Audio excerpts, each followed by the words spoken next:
So, mag-dishwashing ko, guys. Kaya maradaghan-daghan na hugason na. Kay tapo na manghugason. Usahay mong good, guys. Sometimes when I'm lazy to wash the dishes, and it's a lot, I'll just use the dishwasher. But it's not all the time I use this dishwasher. Katipid si uncle sa akin, si Manong. Kasi, di ako masyadong gumagamit yan dahil ngayon lang. For the video.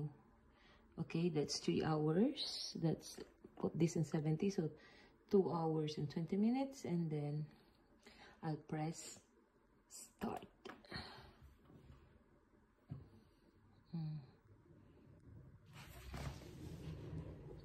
You hear that? Hear the sound? Now it's making noise. Nag-build up na siya water and everything. So, hayaan mo lang yan. Hanggang tumunog mamaya at tapos na siya.